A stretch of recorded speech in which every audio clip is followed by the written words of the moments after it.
What's going on, everybody? This is Nick Lawson from Squad Sports, and this is episode big number 40 of your sports sponsorship tip of the week.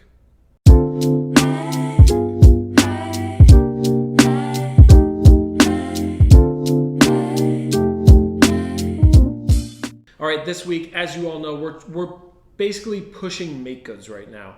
Whether your season's canceled, you don't have fans in the stadium, you don't have as many fans in the stadium. What the big goal for us right now in sponsorship is to take an asset that no longer is relevant because of COVID, shift over to a digital or a new asset that's going to keep those goals for the sponsor in that transfer. It's almost a tit for tat, right? Here's what you were paying for, here's the reach you expected, here's this new way, and you're going to reach that same goal. One of the key things I was thinking about this week was just youth sports. A lot of times, a lot of our sponsorship dollars will go toward community initiatives around youth sports, schools, things like that. Your boys and girls clubs, your clinics, your camps, all of that. Sponsors pay for those to sync, to connect with those families, those children, in a more authentic, a very authentic way. So the tip of the week is this. We're going to basically take those in-person physical assets of a clinic and shift it to be more digital. So here's what I want you to do. Set up a 5-part series for coaches, right, and for parents with your coach. It's a 5-part video series. You could do webinar, you could do Facebook, you could do private link on YouTube, however you want to do that. So we're going to do a 5-part series for coaches, and it's going to be a coach's clinic. The coach is really going to go into I formation. Here's how to defend against that. In the post triangle offense in basketball, here's how we defend against that sort of offense on the court. It's going to be real tactical on that end, right? So we're going to set up a video series like that where it's a little bit more exclusive. You have to, register for it. And then what we're going to do is we're going to charge for that registration, but instead we're going to have the sponsor pay for and fund those registrations. So again, the emotional appeal here to the fan is I really wanted to do this clinic.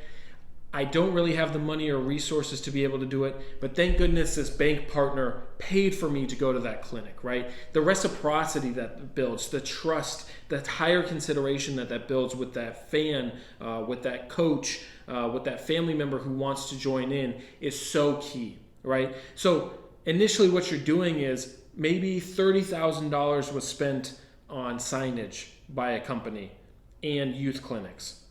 You're going to take that $30,000, you're going to put it into covering the cost of maybe 4 or 5-part series that you're going to put on throughout the season on tactical, on leadership. It'd be cool as if you got the players, some ex-players or current players to come on and do leadership pieces with actual students sponsored by this bank, this insurance company, this grocery store outlet. Again, you're building that connection with the person, but you're not just throwing a logo. You're basically having the brand say, I care about you.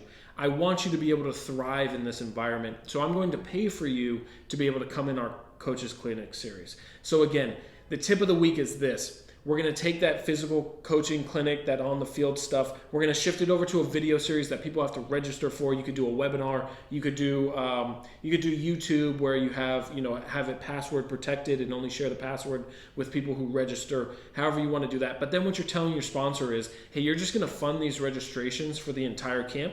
You're going to get the same amount of awareness that you did if you were just at the camp printing things. But the key thing here is this. You're giving them something and expecting nothing in return. And that reciprocity you're building with that fan is going to build that consideration back up and build that emotional connection with the sponsor.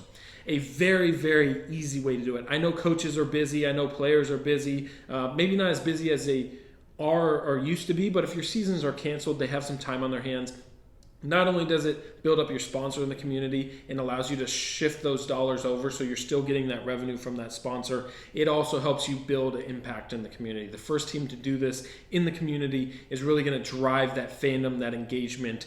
People are going to talk about it. People are going to talk about, did you go to this team's leadership series put on by this player? It was so good. They're doing another one next week. It's sponsored by this grocery store, this bank. It's amazing. You should definitely go check it out. That's what you want to build in the community. And again, from a transactional revenue piece, not just the emotional piece, you're taking what was a canceled asset with no camps or clinics or engagement at the stadium, and you're shifting it to something that has maybe even more of a benefit because it's more authentic that they're paying for you to come on, learn in this time and do that. So again, tip of the week is this, more so toward youth sports, because I think that's a big piece that we're going to need to tap back into, but more so around that, building a video series of players teaching leadership skills to young athletes, coaches actually doing tactical coaching clinics with young coaches and leadership clinics with coaches as well. And then taking that video content, having the sponsor pay for the subscription to that. Really, really clutch. Probably one of the easiest ways to shift dollar from here to here and have it make sense to your sponsor. So that's the tip of the week this week.